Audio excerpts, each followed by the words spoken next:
Si vous vouliez empêcher l'Afrique de devenir une puissance, vous n'auriez pas besoin d'inventer une nouvelle stratégie. Le plan a déjà été écrit, testé et perfectionné au fil des siècles. Vous commenceriez par vous assurer que l'Afrique ne s'unisse jamais. Le moyen le plus simple de le faire est de maintenir les gens divisés selon des lignes ethniques, tribales et religieuses. S'ils commencent à travailler ensemble, rappelez-leur les griefs passés. Ravivez les vieilles blessures, financez les mouvements séparatistes, maintenez les différends frontaliers non résolus. Assurez-vous qu'à chaque fois qu'ils font un pas en avant, ils en font deux en arrière parce qu'ils sont trop occupés à se battre entre eux. Vous installeriez des dirigeants qui servent des intérêts étrangers, pas leur peuple. Trouvez les plus corrompus, les plus facilement manipulables, ceux qui désirent la richesse et le statut plus que le progrès. Offrez-leur le pouvoir en échange de leur loyauté. Si un leader émerge qui se soucie réellement de l'Afrique, débarrassez-vous de lui. Assassinez-les si nécessaire. Mais si c'est trop compliqué, déstabilisez simplement leur gouvernement et soutenez un coup d'État. S'ils parlent de nationaliser les ressources, faites-en un exemple. S'ils essaient d'unir l'Afrique, éliminez-les avant que l'idée ne se propage. Vous maintenez l'Afrique économiquement faible en vous assurant qu'elle ne s'industrialise jamais. Laissez-les exporter des matières premières, mais ne les laissez jamais les transformer eux-mêmes. Contrôlez les mines, les champs pétrolifères, les minéraux rares. Gardez-les à vendre à bas prix et à acheter cher. Si un pays essaie de se libérer et de construire ses propres industries, sabotez-le. Imposez des sanctions, déstabilisez sa monnaie. Financez l'opposition locale, faites s'effondrer son économie. Si cela ne fonctionne pas, orchestrez une guerre civile. Les gens ne peuvent pas construire quand ils sont trop occupés à essayer de survivre. Vous vous assureriez que leur système éducatif produit des travailleurs, pas des innovateurs. Enseignez-leur une histoire qui glorifie leurs oppresseurs. Faites-leur croire que leurs cultures sont primitives, que leurs ancêtres étaient des sauvages, que leur avenir dépend de l'approbation étrangère. Entraînez-les à mémoriser, pas à penser de manière critique. Gardez leurs meilleurs et plus brillants à la recherche d'opportunités à l'étranger. Faites-leur rêver de quitter l'Afrique plutôt que de la réparer. Offrez des bourses qui emmènent leurs esprits les plus brillants vers l'Occident et ne les encouragez jamais à revenir. Laissez le continent continuer à former des médecins et des ingénieurs seulement pour qu'ils aillent enrichir d'autres nations. Vous contrôleriez leurs récits. Possédez leurs médias, contrôlez leurs histoires, dictez leur image au monde. Faites-leur croire qu'ils sont corrompus, sans espoir, éternellement en crise. Inondez leurs écrans de pornographie de la pauvreté et de zones de guerre. Montrez-leur des publicités caritatives qui leur font croire qu'ils sont impuissants, sans l'aide étrangère. Minimisez leur réussite. Transformez leur victoire en incidents isolés. Si un pays africain développe une innovation révolutionnaire, attribuez le mérite à un investisseur étranger. Si un dirigeant africain met en œuvre une politique réussie, présentez-la comme une anomalie plutôt qu'une preuve de compétence. Vous vous assureriez qu'ils restent dépendants, les noyer dans la dette. Offrir des prêts avec des conditions impossibles.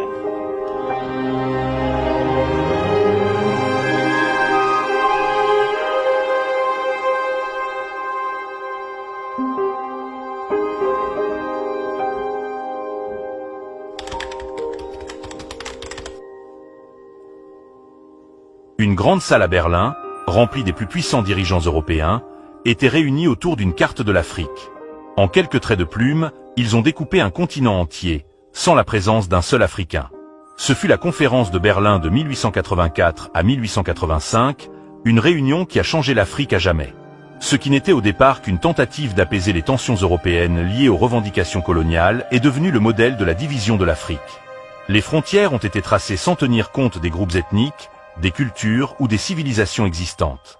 Les effets de cette conférence perdurent encore aujourd'hui, alimentant l'instabilité politique, les luttes économiques et les conflits territoriaux. Comprendre ce qui s'est passé à Berlin est essentiel pour comprendre le passé et l'avenir de l'Afrique. Alors, que s'est-il réellement passé à la conférence de Berlin? Découvrons-le.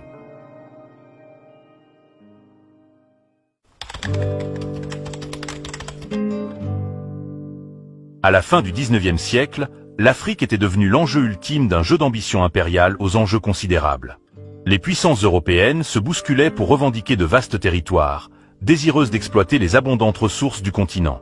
Cette course aux terres, connue sous le nom de « ruée vers l'Afrique », était motivée par l'industrialisation, la cupidité économique et le prestige national.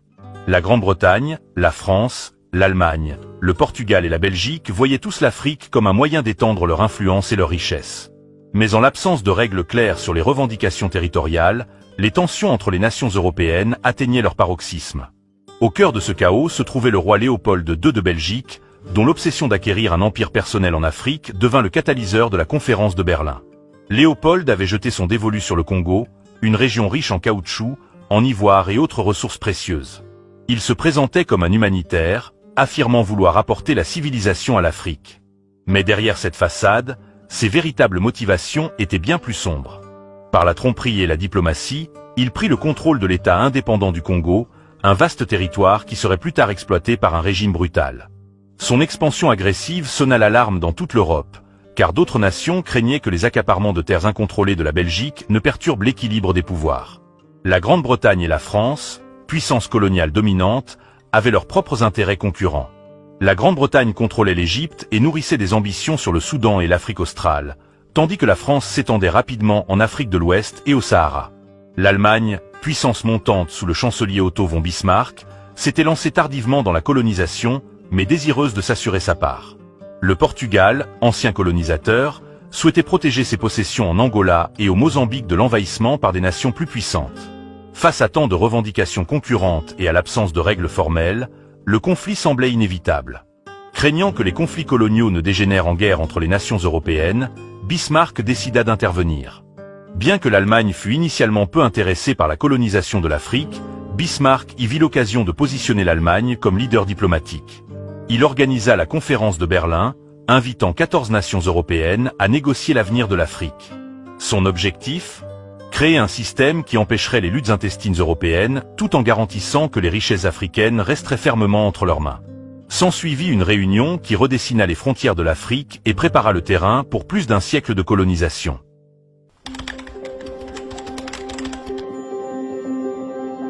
En novembre 1884, des représentants de 14 nations européennes se sont réunis à Berlin à l'invitation du chancelier allemand Otto von Bismarck.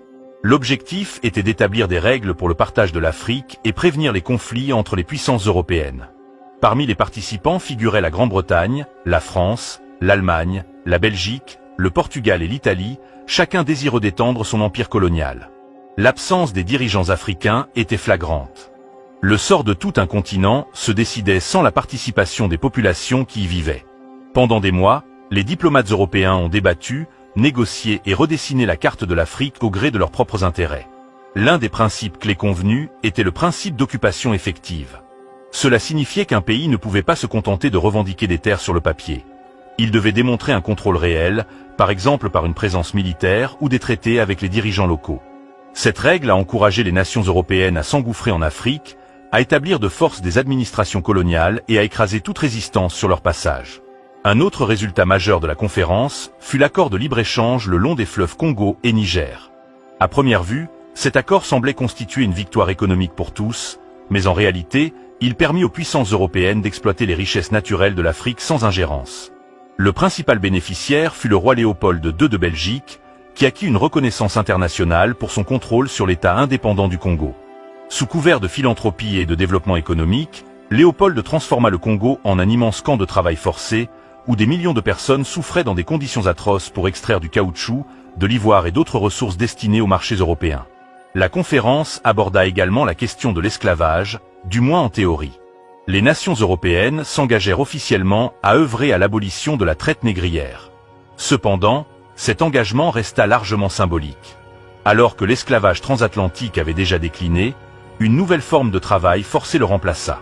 Sous la domination européenne, les Africains étaient souvent soumis à des conditions de travail brutales dans les plantations, sur les voies ferrées et dans les mines, sans grande différence avec l'esclavage pur et simple. Le résultat le plus dévastateur de la conférence fut peut-être son impact sur les frontières de l'Afrique. Les lignes tracées par les diplomates européens ont totalement ignoré les groupes ethniques, culturels et linguistiques existants. D'anciens royaumes ont été divisés, tandis que des communautés rivales ont été contraintes de se regrouper, ouvrant la voie à des décennies de troubles. La conférence de Berlin n'a pas seulement divisé l'Afrique, elle a jeté les bases de nombreux conflits futurs sur le continent, dont les effets se font encore sentir aujourd'hui.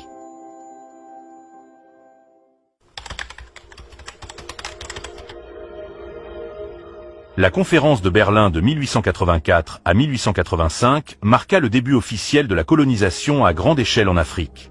Auparavant, l'influence européenne sur le continent se limitait principalement au commerce côtier, aux activités missionnaires et à quelques colonies. Mais désormais, fortes des accords conclus à Berlin, les nations européennes s'empressèrent de revendiquer leurs droits, envoyant soldats, administrateurs et colons pour imposer leur domination. Le continent africain fut partagé comme un gâteau, sans égard pour les populations qui y vivaient. En quelques décennies seulement, près de 90% de l'Afrique était sous contrôle européen, seuls le Libéria et l'Éthiopie demeurant indépendants. La colonisation s'accompagna de la destruction de la souveraineté africaine. Les royaumes, chefferies et empires traditionnels, qui avaient régné pendant des siècles, furent démantelés. Des États puissants comme l'Empire Ashanti en Afrique de l'Ouest, le royaume Zoulou en Afrique australe et le royaume du Bénin furent conquis et intégrés aux colonies européennes. Les dirigeants africains qui résistèrent furent confrontés à une force militaire écrasante, leur peuple massacré et leurs terres confisquées. Là où les dirigeants africains étaient autorisés à rester, ils étaient réduits à l'état de simples marionnettes, contraints de gouverner au service des intérêts européens. Les riches traditions politiques et culturelles de l'Afrique étaient bafouées, les puissances coloniales imposant des lois, des langues et des systèmes économiques étrangers. L'exploitation européenne des vastes ressources naturelles de l'Afrique s'accéléra rapidement. Les colonies se transformèrent en moteurs économiques destinés à alimenter les industries européennes. Or, diamants, caoutchouc, coton, huile de palme et d'innombrables autres ressources furent extraits à des rythmes effarants, les profits revenant presque entièrement à l'Europe. Pour maximiser la production, les puissances coloniales introduisirent des systèmes de travail pénibles, contraignant souvent les Africains à travailler dans des conditions brutales pour un salaire dérisoire, voire nul. Des infrastructures, telles que des chemins de fer et des routes, furent construites, non pas pour bénéficier aux Africains, mais pour acheminer plus efficacement les matières premières vers les marchés européens. Les richesses du continent furent systématiquement drainées, laissant les économies africaines profondément dépendantes de leurs dirigeants coloniaux. L'héritage le plus dommageable de la conférence de Berlin fut peut-être la création de frontières artificielles, sans rapport avec les réalités historiques, ethniques ou culturelles de l'Afrique. Les diplomates européens avaient tracé des lignes sur une carte sans comprendre, ni se soucier des communautés qu'elles divisaient. Des groupes ethniques ayant vécu ensemble pendant des siècles ont été soudainement séparés en colonies, tandis que des groupes rivaux ont été contraints de coexister sous le même régime. Ces divisions contre nature ont semé les germes de futurs conflits ethniques et de guerres civiles. Même après l'indépendance des nations africaines au milieu du XXe siècle, nombre de ces frontières coloniales sont restées inchangées, entraînant des conflits territoriaux, une instabilité politique et des affrontements violents qui persistent encore aujourd'hui. La conférence de Berlin n'a pas seulement divisé l'Afrique, elle a profondément remodelé son avenir. Les conséquences de cette réunion fatidique se font encore profondément sentir, alors que les nations africaines continuent de lutter contre les cicatrices économiques, politiques et sociales laissées par le régime colonial. L'héritage de la conférence de Berlin ne s'est pas arrêté avec la colonisation. Il continue de façonner les réalités politiques, économiques et sociales de l'Afrique aujourd'hui. Lorsque les nations africaines ont accédé à l'indépendance au milieu du XXe siècle, elles ont hérité de frontières et de systèmes de gouvernance profondément imparfaits, imposés par les puissances coloniales. Les dirigeants européens avaient tracé des frontières arbitraires, rassemblant de force des groupes ethniques aux rivalités historiques et en divisant d'autres. Ces frontières sont devenues les fondements d'États nouvellement indépendants, dont beaucoup peinaient à établir leur unité nationale. Les dirigeants se sont souvent retrouvés à gouverner des populations profondément divisées, où tensions ethniques, instabilité politique et coups d'État militaires sont devenus monnaie courante. Le modèle de gouvernance européen, fondé sur l'extraction et le contrôle plutôt que sur la représentation et le développement, a laissé de nombreuses nations africaines en difficulté pour établir des institutions démocratiques fortes. Sur le plan économique, l'Afrique est restée prisonnière d'un système conçu pour favoriser l'Europe. Sous la domination coloniale, les économies africaines étaient structurées autour de l'exportation de matières premières vers les industries européennes, sans se soucier du développement local. Avec l'indépendance, ce modèle n'a pas changé brusquement. De nombreux pays africains se sont retrouvés économiquement dépendants de leurs anciens colonisateurs, exportant des cultures commerciales, des minéraux et du pétrole, tout en important des produits finis à des prix élevés. Ce déséquilibre a engendré des faiblesses économiques durables, les économies africaines peinant à se diversifier et à s'industrialiser. Aujourd'hui encore, de nombreux pays africains sont confrontés à des niveaux élevés d'endettement, de sous-développement et de dépendance à l'aide étrangère, conséquence directe des structures économiques mises en place pendant la colonisation. L'une des conséquences les plus dévastatrices de la conférence de Berlin réside dans les conflits persistants qui ravagent le continent.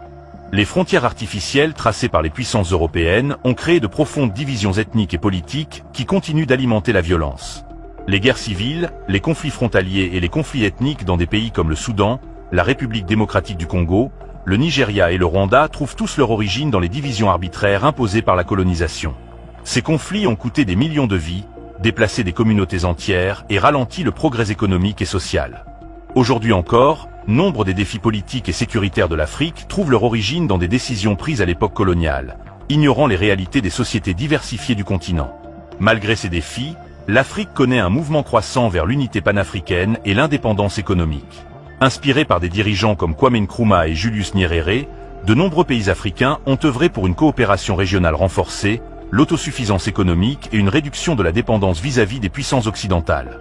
La création de l'Union africaine, les accords commerciaux régionaux et des initiatives comme la zone de libre-échange continentale africaine, ZLECA, témoignent d'une détermination à surmonter les divisions créées par le colonialisme. Si les cicatrices de la conférence de Berlin persistent, l'Afrique reconquiert son avenir, œuvrant pour un continent plus unifié et prospère, libéré des chaînes économiques et politiques de son passé colonial. La conférence de Berlin a remodelé l'Afrique sans voix africaine, laissant derrière elle un héritage de conflits, de difficultés économiques et de frontières artificielles. Son impact se fait encore sentir aujourd'hui. Comprendre cette histoire est crucial pour construire un avenir meilleur. Et si la conférence de Berlin n'avait jamais eu lieu, en quoi l'Afrique serait-elle différente? Partagez vos impressions dans les commentaires. Nous serions ravis de vous lire.